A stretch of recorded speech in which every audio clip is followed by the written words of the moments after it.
është ardhja e shpesht. Po. Edhe kontakti I jashtëzakonshëm që kemi me diplomacinë amerikane.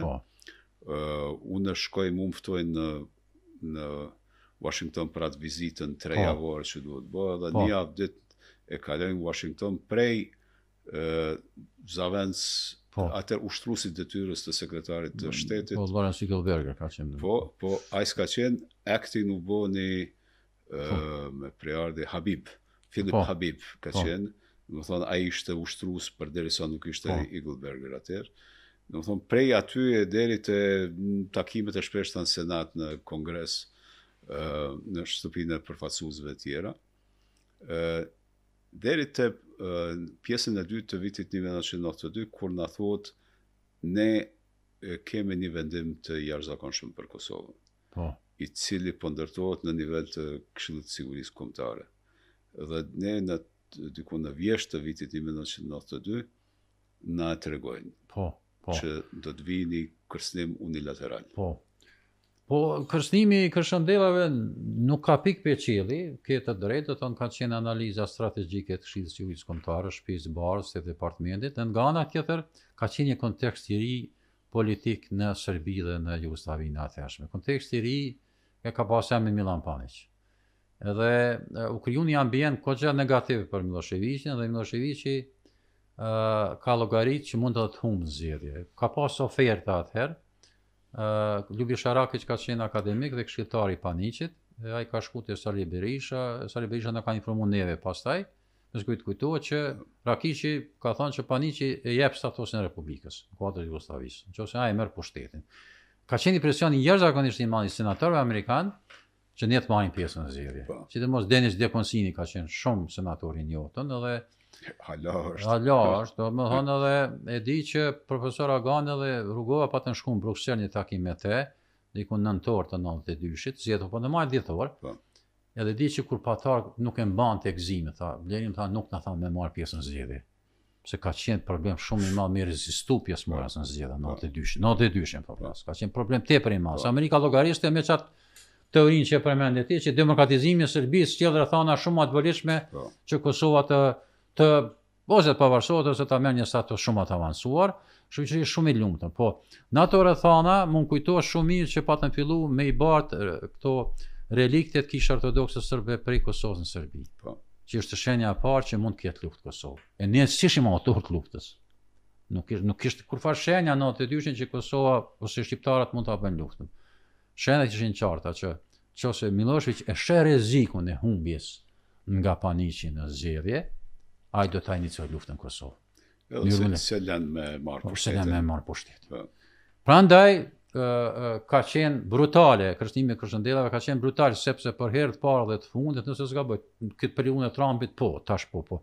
Në atë Amerikën tradicionale, kërcënim unilateral pa u thirrë në NATO apo në Perëndimin apo Evropën kur s'është bë. Jo. Edhe ka thonë që në atë kërcënim thuhet që ne do të luftojmë me ju, qose ju jeni autor të luftës ose përgjegjës për luftën në Kosovë. Miloševići ka qenë shokum. Domthonë tash si thuhet për lajme të mira ka shumë baballar për të këqija, gjithë janë jetim, se Frovikun pa thënë që është një prej autorëve, Robert Frovik. Besoj Eagleberger vet ka qenë ushtruesi I tyre, edhe Montgomery që tash ka ndru shumë. Edhe Bill Montgomery ka qenë një prej autorëve të kërcënimit të Kërshëndellave, po normalisht George Bushi e ka lënë si amanet vetin, cilën e ka rikonfirmuar që ka qenë shok për ne në shkurt të 93-s e rikonfirmon Clintoni. Ka qenë shok për ne, ose megjithatë u frigojnshin atë se ne e dim që Clintoni në atë kohë nuk njeh për nesh, nuk e dinim kush është. Asaj njifte politikë të jashtme, se s'kishte ndonjë. Po, Warren Christoferi ka rikonfirmuar kërcënimin e Kërshëndellave dhe mos harrojmë ne tash po kthehemi prej kohës në kohë, po ju kur keni qenë majt 98-s, një prej arsyeve pse Clintoni është zotu që ta mbroj Kosovën, kanë qenë kërstimi Kërshëndellave, sikurse edhe qëndrimi që nuk do të lejojnë më përsëritje të Bosnës. Më çdo dy parime ka qenë. Po kërstimi Kërshëndellave ka mbet dokument bazë i sjelljes Amerikës nëse do të ketë luftë Kosovë. Në fakt takimi jon me Bakerin në qershor të vitit 1991, domethënë ka qenë doktor Ibrahim Rugova, Adem Demaçi dhe unë.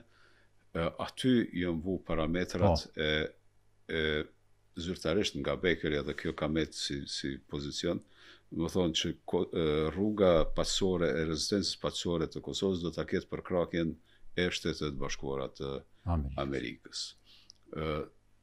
Kjo ka shku një shkallë më tutje, domethënë të kërcënimi, ku se ajo është, siç po thotë, pa precedent, domethënë këtë pjesë territorit mos e nguc se unë të sulmoj ty. Po. Më kujtohet që pata pas një takim, ka qenë një Rodmor që ma vonë është bë ambasadori i Amerikës në Podgorica. Rodmor ka qenë shefi i zyrës diplomatike në Maqedoni. Dhe jam taku me te 91-shin, nëse s'gaboj, jo 92-shin më saktë. Edhe ma pas shpjegu shumë qartë çka është interesi humanitar dhe interesi strategjik i Amerikës. Bosnia tha është interes humanitar jo. Asgjë më pak, asgjë më shumë. Me gjujt paketa për ushqim, ma vonë e dim që ka ndodhi pas Srebrenicës, po flas për 92-shin, 93-shin, se mos të harrojmë që Amerikanët vinë në kuadër të UNPROFOR-it në Maqedoni 93-shin. Edhe 600 rangjerës, domethënë vinë ekskluzivisht për çështjet e Kosovës, s'është Maqedonia rrezikuar. Po domethënë porositë amerikane kanë qenë Kosova është interes strategjik i joni, Bosnia është interes humanitar. Interesi strategjik lidhet nga një segment që për mua ishte i habitshëm, se ne rrezikojmë konfliktin mes Greqisë e Turqisë për shkak zhvillimeve në Ballkan. Turqia është në anën e juaj dhe në anën e Bosnjës, Greqia është në anën e Serbisë, që është saktë. Kujtohet që atëherë Miloševići po propozuan një farë unioni midis Maqedonisë, Greqisë dhe Serbisë pa e pyet Maqedoninë hiç. Mitsotakis ka qenë kryeministër, kështu që atëherë ishte e qartë që Amerika ka një interes strategjik për Kosovën, dhe dora në zemrën ndoshta edhe sjellja jonë lutje rolin. Mënyra si kemi respektuar qëndrimet e amerikanëve, si thaj atje pak më herët, që një lëvizje paqësore nuk e ndryshuam dhe ishim jetikisht interesuar të sillemi si perëndimor. Edhe aty një rol të madh ka luajtur natyrisht figura e Rugovës. Po, gjithsesi. I cili në maj të vitit ne kemi zgjedhje. Po, 92-shin. 92-shit. Po. Edhe në ato zgjedhje maj mend si paradoks komik që shkojnë me votu aty. Menzim Rita isha në Londër në një konferencë. Menzim Rita po në aty në sallë të votimet edhe po më thot njëni numri jonë është ky. Ai ishte i një partie tjetër prej. Tash i sugjeron të tjera, as më kishte pa kush jam. Po tha veç numri jonë është ky. Po. Nëse me këtë numër u bën zgjedhjet, u zgjodh doktor Rugova president, bëm një parlament i cili kursu mbledh. As thuaj jo kam mbledh komisionet jo kështu. Kishim një qeveri në ekzil dhe fillon pritshmëritë ndërkombëtare, hajde tash po fillojmë një proces negociator me Kosovën në emërtuesin më tull të përbashkët. Hajde të përmirësojmë kushtet e jetës njerëzve. Po, është vërtet, pastaj filloi procesi, konferenca e Londrës u pasu me konferencën e Gjenevës. Në Gjenevë përgjegjës për komuniteti ka qenë Gert Arens, një diplomat karriere gjerman, diplomat i dorës parë, dhe profesor Agani shkonte në takime me te, besa dhe para sërbe ka shku. Fillimisht ishte në bazë të kësaj ide që përmendet ti që të rregullohet arsimi. Llogaritet që është temë ma beninje, po supozoj prej perëndimit për neve ishte jashtëzakonisht e rëndësishme për ne, e llogaritet që është pa kuptim që mos të normalizohet arsimi shkolla fillore të mesme në podrume, domethënë ishte e kohët, po ne e dim çka ndodhi deri te domethënë zvarrit ky proces deri te marrëveshja Vincenzo Palës me 96, në cila po ashtu dule kot, edhe filloi normalizimi mas fillimit luftës edhe mas protestës së studentëve. Më thonë, ne fillojmë negociatat me Serbinë vitin 1992 në konferencën e Gjenevës, edhe ende jemi. Po, faktikisht negociatat mirëfillta kemi filluar në maj 98-s, kur kanë ardhur mund ta llogaris. për status Kosovës. Por formalisht prej 92, po është e vërtet. Do të thotë një proces shumë i gjatë, i cili sot e kësaj dite nuk ka përfundu, po në atë kohë po them qëndrimi jon po ashtu ka qenë kogja pragmatik, qëndrimi i leadershipit kosovar që duhet të shfrytëzojmë çdo mundësi.